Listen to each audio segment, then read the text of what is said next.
All right, what is up, Hobby Jogger Nation? Do we have the lighting correct here? I don't know. We're shooting indoors today. It's, what time is it? 7:55.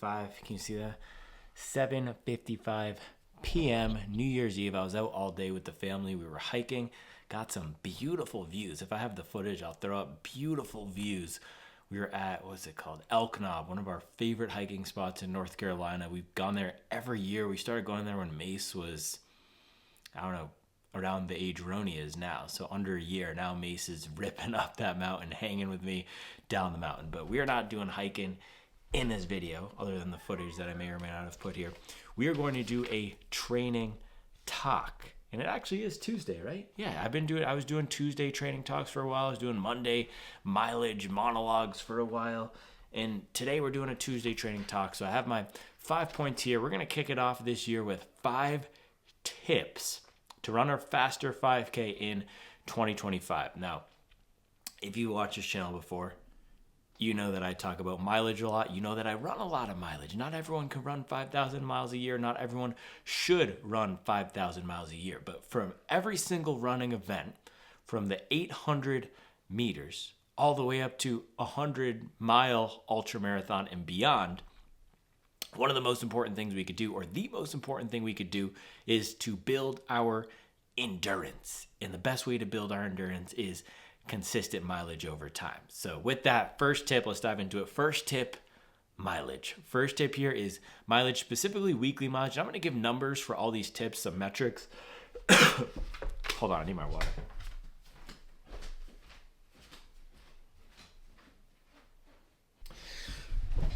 This is supposed to be a one take, but it's not a one take because I just got up, so I'm going to have to cut that.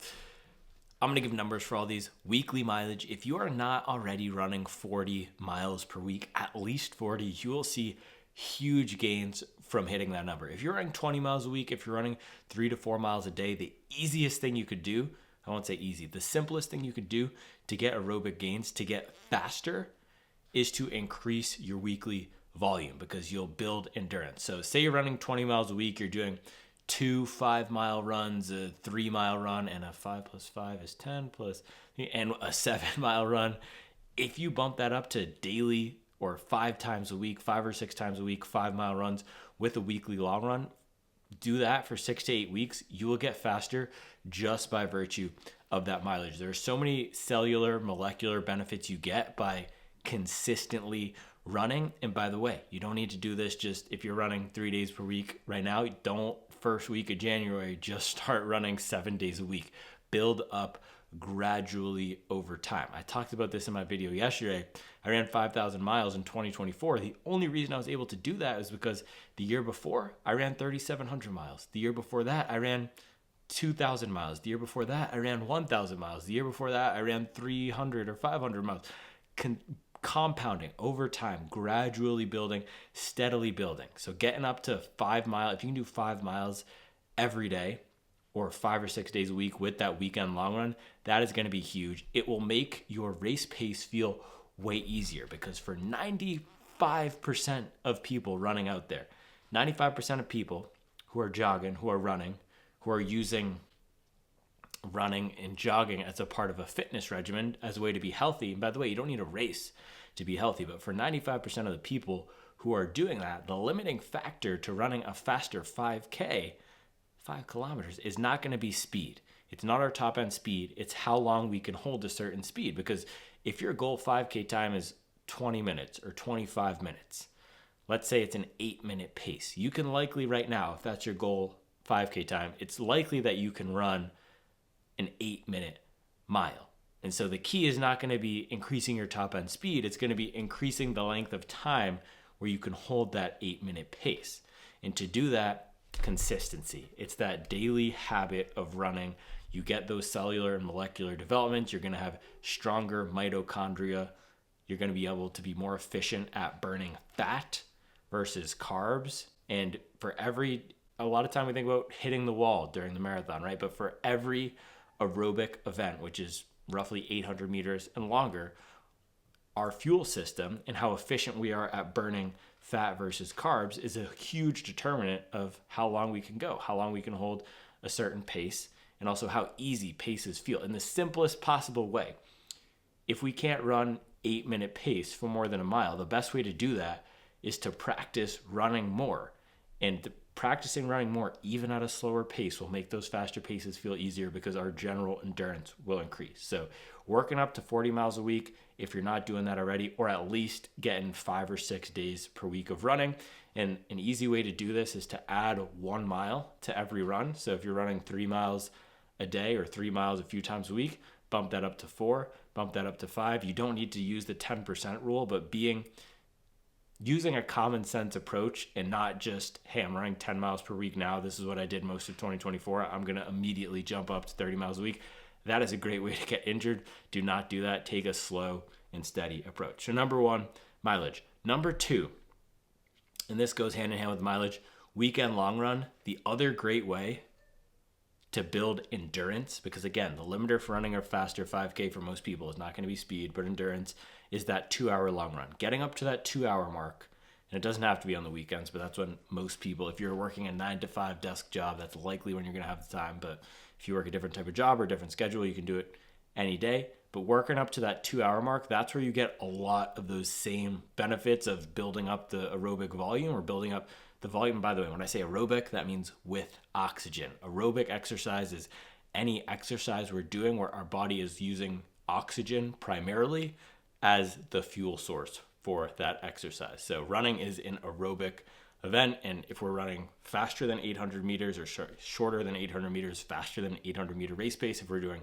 sprints, 100 meters, 200 meters, that is not an aerobic event. And there's also certain paces we can run that are anaerobic. So we're using fuel source that is not primarily oxygen. But for the purposes of mileage and weekend long runs, we want to be developing our aerobic capacity, being more efficient at using oxygen. A lot of people train with heart rate. It is a proxy. I do not. I train by feel. But it's a proxy for making sure that we're developing our aerobic system. When people talk about training in zone 2, or when I talk about running relaxed miles, that means being in that aerobic zone, conversational pace, a pace that you can hold for, if you're a newer runner, a pace that you can hold for an hour and feel like you don't need to slow down. That's a proxy. That's a, what's the word? That's a heuristic. It's a short way, it's a shortcut to figuring out what an aerobic pace is. If you're a brand new runner, aerobic pace might be something you could hold for 30 minutes and not feel like dying. Every pace is going to feel pretty hard when you first start running, but aerobic volume is going to be the number one key to getting faster as we're just starting out, and for 95% of us out there, even me.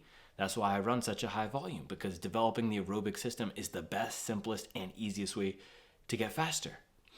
And the 2-hour long run is the best, simplest, and easiest way to develop that aerobic system. If we could run 2-3 hours every day, we would. And guess what? A lot of pro runners do. And even I do now, because my schedule allows it. I work from home. I don't have a commute. So I run in the morning for 90 minutes instead of commuting. But for most people out there, getting that 2-hour long run on the weekends is going to be the best way to develop aerobic capacity with that consistency throughout the week. So if you are running 10-minute miles, working up to 8 miles, 9 miles, 10 miles on the weekends, and then bang, you're going to be there in no time getting up to that 12-mile long run. So I would start off adding 1 or 2 miles each weekend to your long run. Another big thing here is taking down weeks. So as we're building mileage, I personally do not like, if I'm increasing my volume, I don't like holding that volume for more than 3 or 4 weeks. So if you're currently running 20 miles a week, bump it up to 25, 26, 27, hold that for 3 weeks, and then cut. I'm telling you, you might feel like you don't need to cut, but you have to cut, because that allows your body to recover. You don't actually get faster by doing harder workouts, or in this case, you're not going to get faster just by doing the volume. You're going to get faster when your body absorbs that, what's called super compensation. Super compensation, that's not pulling up to the school drop-off in a G-Wagon. Super compensation is your body's ability to bounce back and to build back better than it was before. So 2-hour long runs, 5 to 6 days a week. The goal here is getting up to 7 days a week running. You have to work around your own schedule. Again, this is ideal, but for most people who want to pursue running as a hobby, 40 miles per week is a reasonable target. That's 5 miles per day plus a 2-hour long run. That's 45 minutes to an hour per day. It might be hard, but if you can get away for your lunch break, find a treadmill. If you can do that in the morning, and again, some days your schedule will be different, but if you can average 5 miles a day throughout the week, take some days off if you need to, that's where the sweet spot's going to be. All right, number 3, and I know I said endurance is the main limiter for most people, not speed, which is true, but number 3 here is speed. Now, if we're training for any race, we have to practice running at the pace where we want to race. So for me, I did a lot of marathon training this year or last year, because this is going to drop January 1st, right? Last year, 2024, I focused big time on the marathon. I ran 6 or 7 times, maybe 8 times. I ran a lot of times past the marathon distance. I'm looking at my Chicago medal right there. I ran, I think, 7 or 8 times at least 26 miles, including all the training runs I did, the ultra marathon I did, all the other shenanigans. And I went over 2.5 hours, probably 15 to 20 times, a lot of times. So for me, I was training a lot at marathon pace throughout the year. And for Chicago, my last marathon that I raced, that was a 2:40 marathon, so a 6:04 pace.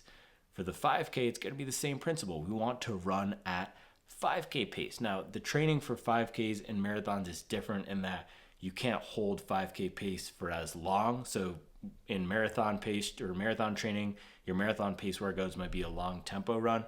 In 5K training, you might be doing 800-meter repeats at 5K pace, or 1 mile repeats, working up to 1 mile repeats at 5K pace.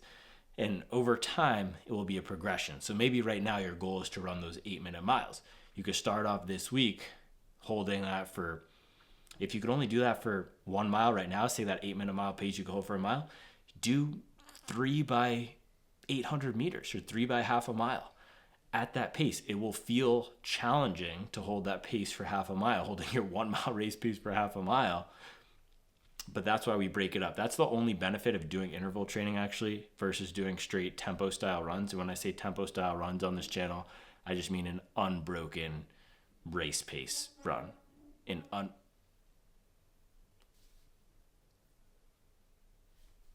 was bedtime 2 minutes ago, or before. I'm gonna have to see if there's shenanigans going on.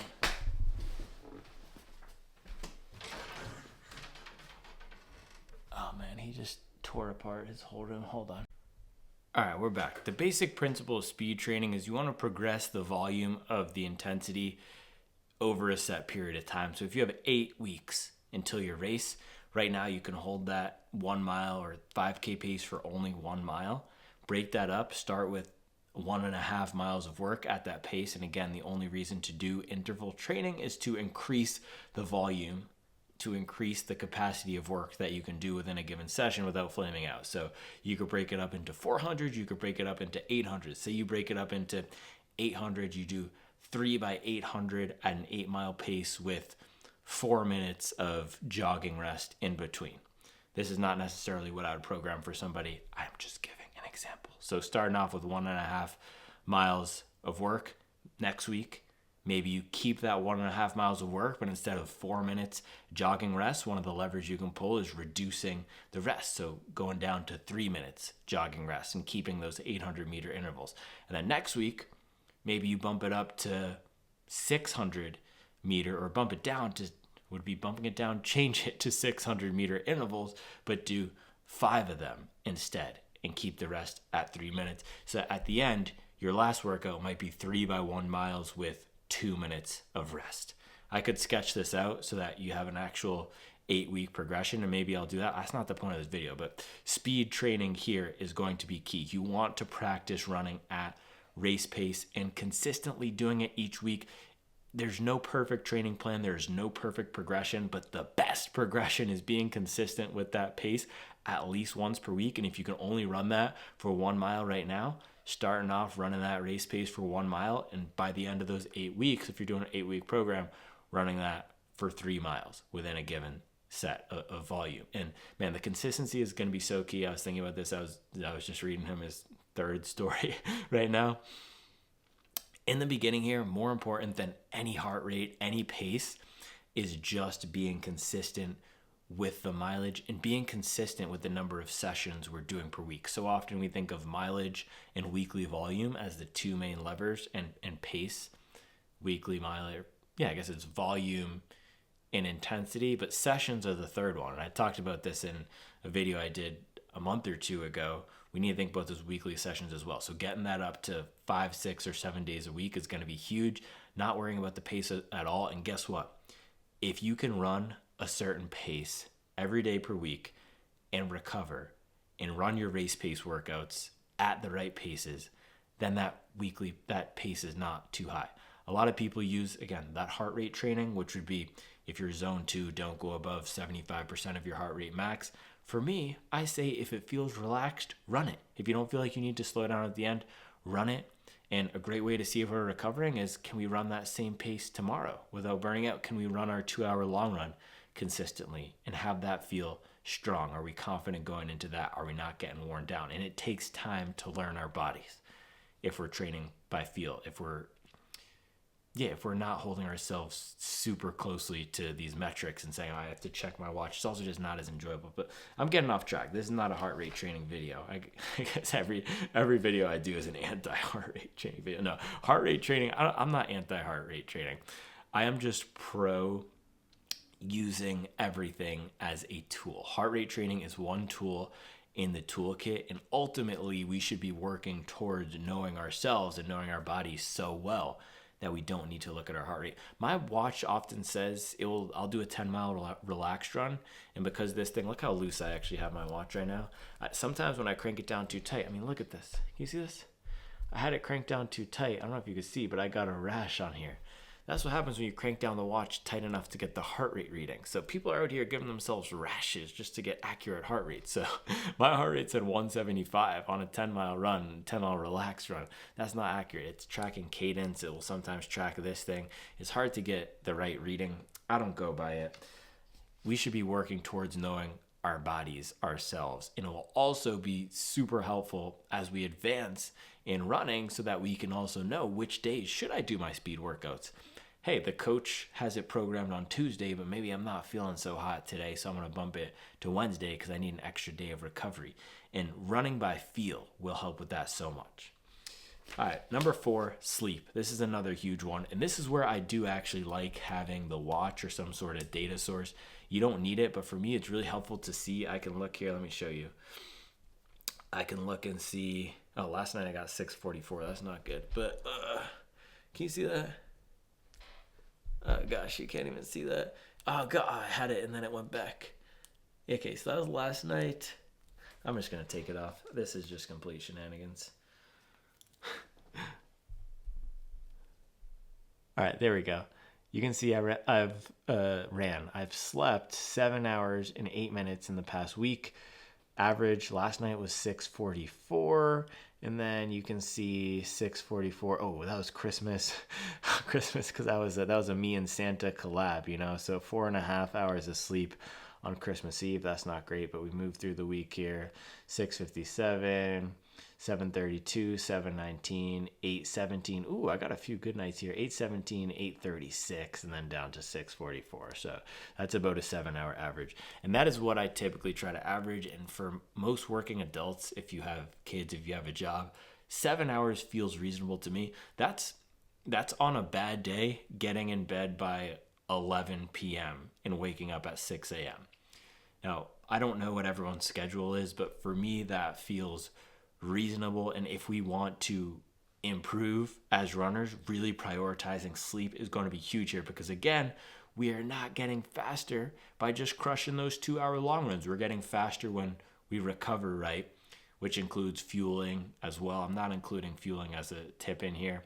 I've talked about it in other videos. I'll do separate videos about that, but getting at least 7 hours, that's what I have found works well for me as a minimum. If your schedule allows you to get more, and being in bed by 11 p.m. for me is doable most nights, but if you can be in bed by 9:30 and you don't have to wake up till 7, go ahead and do that. It's not going to hurt anybody, but minimum 7. Anything less for me, I find that I'm not recovering well. I find that runs are going to make me more tired than energized, because one of the benefits of running for me is the focus, the clarity, the joy I get after it, and how I want to go attack the day, and I'm in a good mood.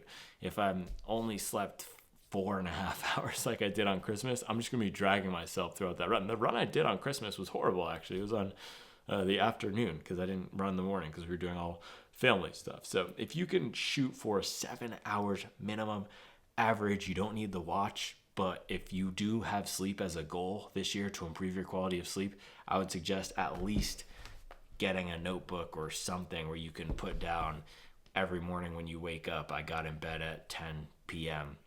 and I woke up at 6:35, whatever it is. And again, we can't control, I always like saying control the things you can control. You can't control how much you sleep. You can control when you get in bed. So even if you have trouble falling asleep, if you get in bed by 10 p.m., just shoot for 8 in bed hours or 7 in bed hours. Use that as your metric that you want to improve if you're looking to improve your sleep. And if you want to improve the quality of your sleep, for me personally, I don't bring technology into the bedroom. I don't bring my phone. I sometimes, if I'm using my phone as my alarm, I will leave it on the dresser, which I have to walk away, but I don't bring the phone into bed. I don't do Kindle or iPad, and I will read as my wind down. So I would suggest that as well if you want to improve the quality of your sleep. And then also not in the morning, not bringing it in and firing it up. Now, I mentioned this yesterday, actually. I do, as soon as I wake up, I'll grab my phone and fire up the app, check the metrics, check on the business, check how many people signed up for the app and all that stuff.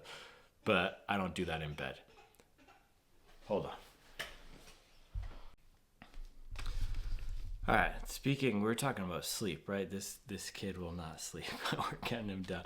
Man, they say every kid is different. It is so true. Every kid is so, man, Mason, she had no trouble sleeping. Reeves, a completely different story. Anyway, number 5, goal setting. I've been using this example of 8-minute pace.